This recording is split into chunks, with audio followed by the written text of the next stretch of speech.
dynamic process. It is not a static one that in 2004 when institute comes into picture and establish, develop some practice, develop some methodology and ask people to follow every year. The teaching learning process is not mere limited to our attendance register, chalk, duster and the blackboard and occasionally PowerPoint presentation, occasionally some program. No, this is not the, we cannot restrict the teaching learning process with this aids. Students after students are coming into colleges, batches after batches are passing out and taking degree from the colleges. It's a floating population. The teacher is the force, the teacher is the soul, and he has to or she has to stand there to guide the batches after batches. And that is possible only when we will understand the dynamism of this particular process. What are the new things we are looking on the horizon? What are the new things are coming from the world? Are we ready to catch those things? Are we interacting with our own alumni which are going to settle or settled in their personal life? Are we taking and interacting with them and finding out in which direction the world is moving? Which are the new mantras of the teaching learning process? Are we capable of catching those mantras? Are we interacting with each other and finding out are we following the correct track or not? So those things are possible only when we will sit together, come together, discuss together, call the resource person and a person like Professor Harihar Sharma who spent his entire life for in the field of education. So that is possible only when the generations come together, seniors interact with juniors, juniors interact with each other, management interacts with the faculty, faculty interacts with the student, because here in VBIT we sincerely believe that we have to work as a family. We specially invited the student for this inaugural lecture because they should understand they are part of which process. I am eager to hear from Professor Harihar Sharma, excellent orator, having a depth knowledge of not only one field of the education, not only English, he is an English professor, but in depth the study of every wake of life. Ultimately, person has to understand that these are the mere department for the sake of convenience. We have developed humanities and science, engineering, this one, that one, but the mere motto of the institute is to develop the citizen of the tomorrow's India. All these curriculum, syllabus, these are mere aids to develop such wonderful thing in the campus. 2009 syllabus was changed. Now in 2013 again the new syllabus is coming into picture. We have to understand what are the gaps between the syllabus, what are the gaps between the lessons. Are we going to fill up those gaps? How to develop a wonderful process from the syllabus. All these are things possible only when we will interact with each other. Today and tomorrow parallel sessions we have organized thanks to our entire team of H&S department. They really feel that we cannot work in isolation. Thanks to management that they are supporting these new ideas, and it became as good as tradition in the VBIT that when H&S is taking little bit luxurious time, our first year is, I don't know when it is going to start. So this time can we utilize to refresh our knowledge. A lot of responsibility in our hand. When I am seeing and discussing with the parents, those who are coming here to take the TC after students are getting graduation degree from here, and when I am sharing their views and my views, I really understand what important role the teacher is playing in the role of the life of the student. A lot of problems students are facing nowadays, maybe because of family stress, maybe because of society is going in very different direction. Multiple forces are acting on the student. We are having only 7 into 6, 42 hours in our hand, 42 hours in a week.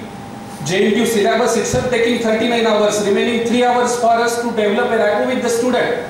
What miracle can we do? But if we have a specific goal, clarity about our vision, clarity about our mission, and clarity about our role, and if we have passion, definitely we can make a wonderful job out of our limited scope of the day-to-day activities. I hope with all this aspect, this 2-day faculty development program will touch upon various areas, multiple areas, starting from personality of the first year student, to what exactly through curriculum we are going to teach him. I hope these wonderful workshop will definitely help all of us to go in the perfect direction. Thank you. Thank you, sir, for your influential message.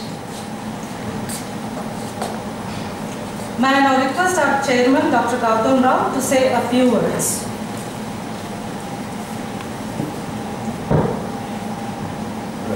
Respected today's function chief guest,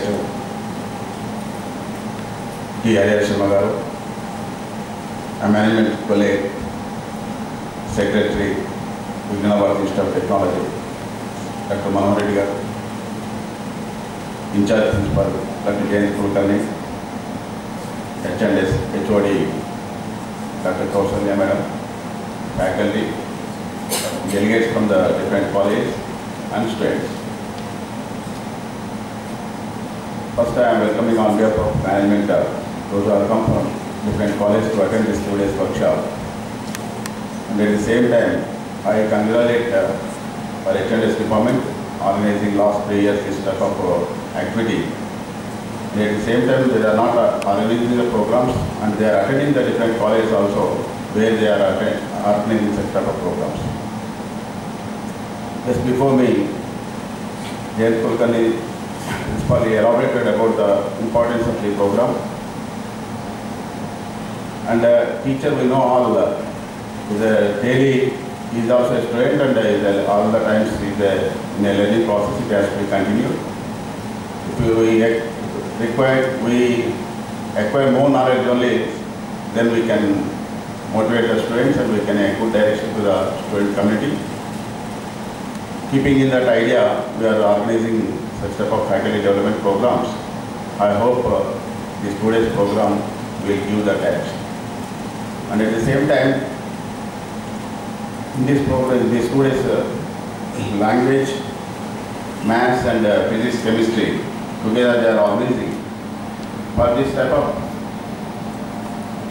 program, he is the right person. Hariharan Sharma garu, today's chief guest. He is a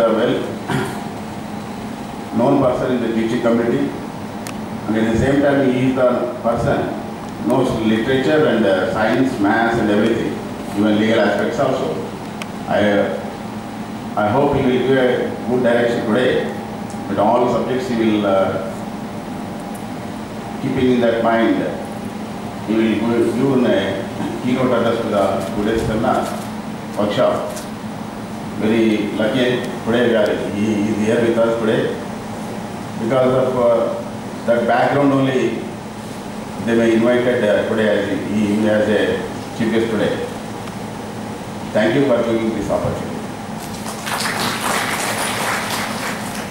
Thank you, sir, for your important speech. Now it's my privilege to invite our secretary, Dr. Manohar Reddy, to address the delegates.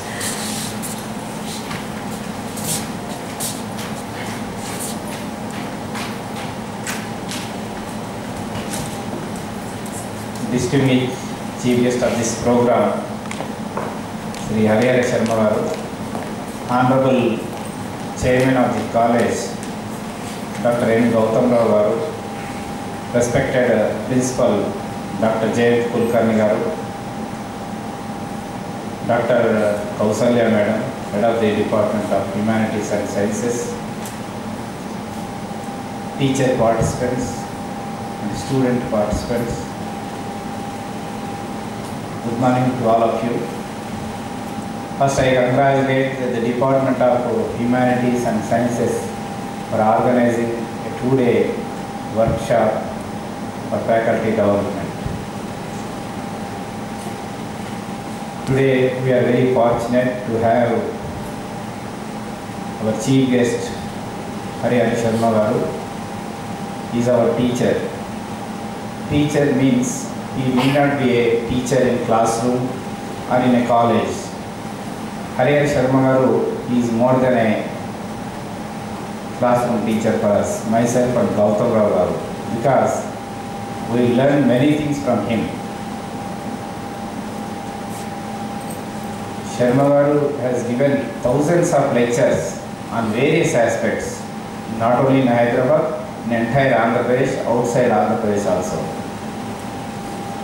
By namesake, he may be an English professor, but he has not confined to only English. He has given many lectures on personality development, ethics, values, character building, personality development, attitude, behavior, all these things we learn from him. He is our teacher during our college days and during our student life. So he teaches many things for us. So today very fortunate to have here. So this faculty program, what is the faculty development? Faculty in an institution, it consists of 4 components. The one is building and infrastructure. The second one is teacher. The third one is student. The fourth one is management. In these 4 components, teacher is very important component. So without teacher, we can't do anything. So we can construct the buildings, we can provide the infrastructure, but without a teacher, so we cannot run the institution.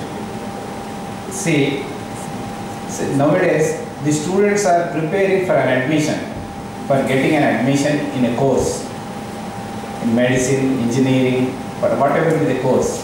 But the same seriousness are not showing in attending the classwork, because so many things are available on the website. So many things are available in the market in the form of CDs. So students are in the wrong motion. Nothing substitute in a teacher. You can have CDs on various lectures by professors also. You can get the lectures on the website also, but nothing can substitute a teacher in the society, because teacher is an important thing. He plays a vital role in the institution. This faculty development aims at equipping teachers with skills and knowledge that are essential for inculcating entrepreneurial values in students and guiding and monitoring their progress towards entrepreneurial career. So this is an important thing.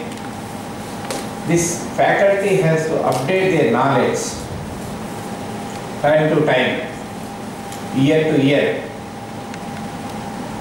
Before going to deliver the lecture in the classroom, has to refer the many books, journals, has to take new examples.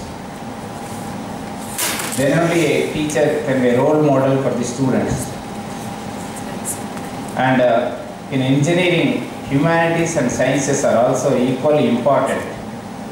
That is the reason the universities and the AICT has introduced 70 to 80%. It varies from university to university. 70 to 80% syllabus in first year is humanities and sciences. So the student, my request is for first year students should not neglect the science and humanities subjects. These are also equally important for engineering. So with these few words I conclude my speech, because our chief guest we have to give more time. Thank you. Thank you, sir, for your valuable message. I request Ashwini to come and introduce our chief guest to the audience.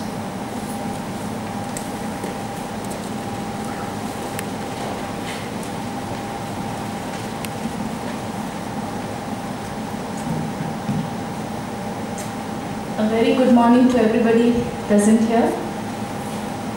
I'm greatly honored to have been given an opportunity to introduce Sri Harihara Sharma Garu, the keynote addressee of the day. We are privileged to have a stalwart today among us, who is basically a teacher of English. Sharma Garu is the Honorary Secretary of Keshav Rao Memorial Educational Society, Hyderabad. He retired as a principal of Vijayanagar College of Commerce, Vijayanagar Colony, Hyderabad, in the year 1996. And from then on, he has been involved into social activities and philanthropic services. Earlier, he was into the government collegiate service and worked as a lecturer in English in various government colleges in Kadapa, Rajahmundry, Kurnool, Tanufur, Rajol, to name a few. After retirement, he became deeply involved into philosophy and spiritualism and edited a children's literature books called Bharata Bharati series in Telugu, of which around 125 books have been released so far. He is a man behind a Telugu spiritual journal emphasizing on the Advaitic philosophy called Sri Shankara Kripa and official journal of Sri Sringeri Sharada Peetham. As a strong social being and a philanthropist to the core, he now teaches English language literature, law and journalism as a visiting faculty of Telugu University, Department of Journalism. All this great work handled by a single human being. Truly a multifaceted personality and a great academician. Sir, we are blessed to have you here as the speaker of this event to inspire us and strengthen us in our abilities. Now, I take a privilege in inviting Sri Harihara Sharma Garu to share his profound knowledge among the teaching fraternity. Thank you.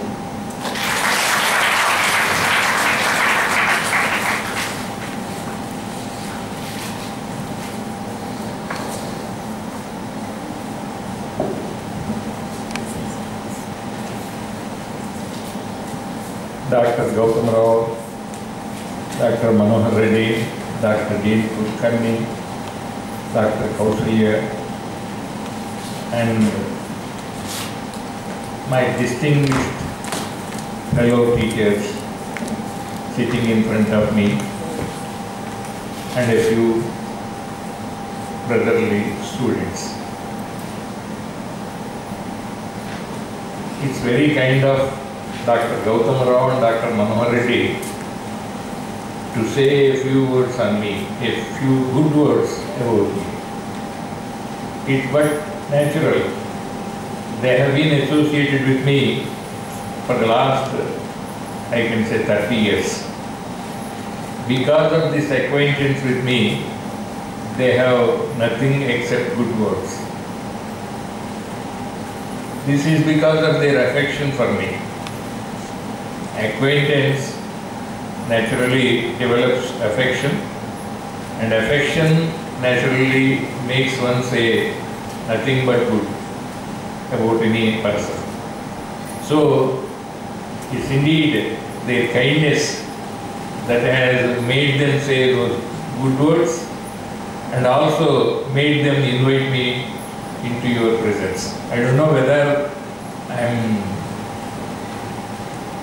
I have the capacity to address you or not, but because of their good words, I have come here. And they wanted me to talk about faculty development scheme. When I joined teaching service, that was way back in 1958, I joined a government college in Kadapa.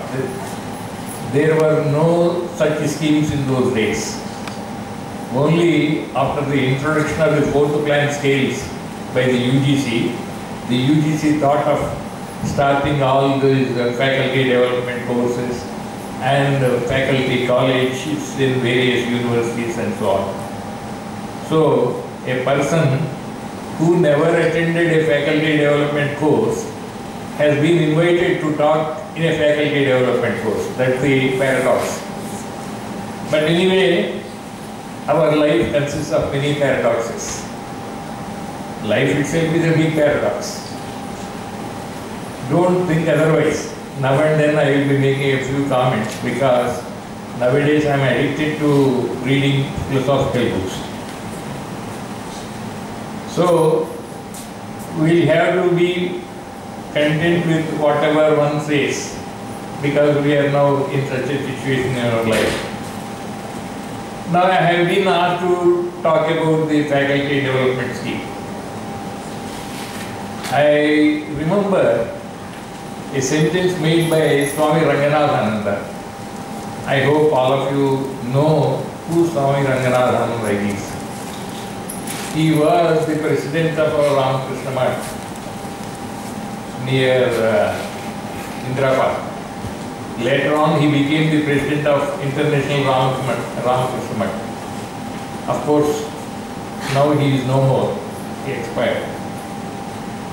He made a statement that is, the path to perfection is a simple one, but only a perfect one can show it.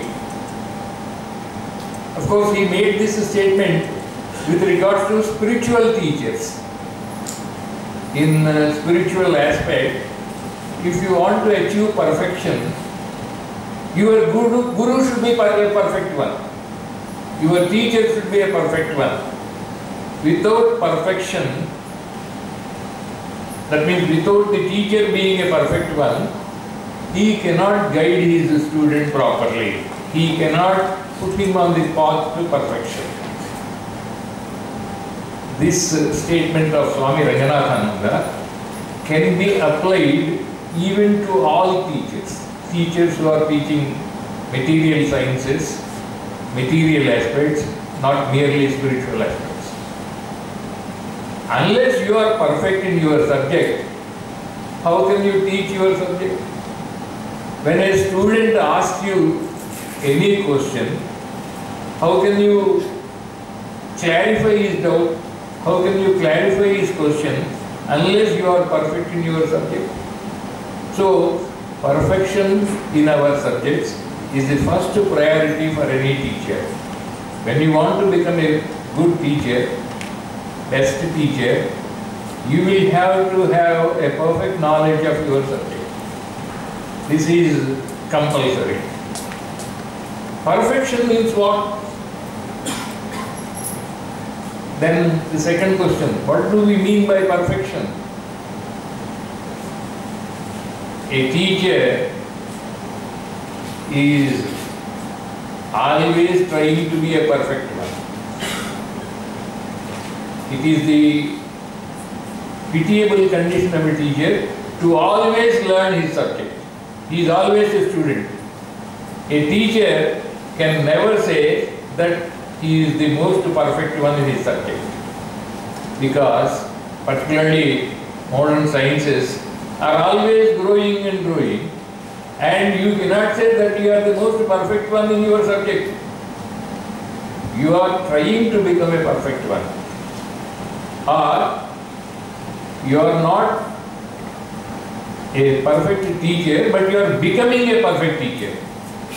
So let us try to become a perfect teacher.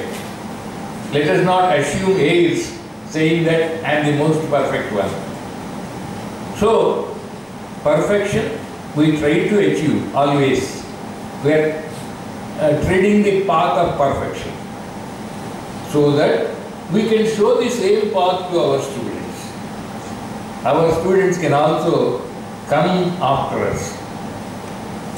I say, so try to tread the path of perfection. Try to achieve perfection always. I remember one story here. Swami Ramananda Tirtha, all of you must have known his name. It seems was going to Japan on a ship. And suddenly he saw an old man there, a man who is of 90 years old. And that man was trying to learn a new language on the ship. In those days, only ship was the only mode of transport. So, they were traveling in the ship for a number of weeks. Swami Ramananda Tirtha saw that old man. At this stage, what are you doing? You are learning a new language, can you pick it up? Then that old man said, I am trying to learn this new language so that in the next birth at least I can become a fully developed scholar. He has that hope of becoming a scholar in that language in the next birth. So that hope is always necessary, and I think you should achieve perfection with the hope of becoming a perfect one. Try to be on the path of perfection. If you have that hope, you must also inculcate that hope in your student. You must help him through that hope gain self-confidence. So it is only the teacher who can make the student cultivate self-confidence. But unfortunately nowadays we are not doing that. We are making our students experts in the art of criticism. I hope all of you know what I mean by criticism. Syrtacus means in Latin a parrot. So we make them experts in parrot talking, parroting whatever we say. In this context, I remember a story from Panchatantra. Our Panchatantra, the old tales, teaches many things, and this is one of them. It seems in one forest there are a number of parrots, and a hunter used to come from the neighboring village and catch those parrots, take them to the village or the nearby town and sell them. So that was his profession, catching parrots, selling them in the nearby village or town. One day a sadhu saw them. Being a sadhu, he was hurt. He thought, what is this? This man is selling parrots and those people will naturally kill them. Oh, he is not practicing non-violence. He is hurting parrots, hurting animals. So this is very bad. I should teach him a lesson. So when the hunter came the next day, the sadhu asked him not to catch parrots, not to sell them in the village, because the villagers would be killing only those parrots. The hunter said, sir, this is my profession, and I catch parrots, sell them and get money. If I decide not to sell these parrots, how can I live? This is my livelihood. Then the sadhu thought, no, I cannot teach him non-violence. This fellow is addicted to violence only. I cannot teach him, I cannot make him a non-violent man. So he started thinking about the entire thing. Then the sadhu later on realized, no, parrots can know whatever we teach them. They will repeat whatever we teach them. So I will make them parrots realize what this hunter is doing, and then they will themselves go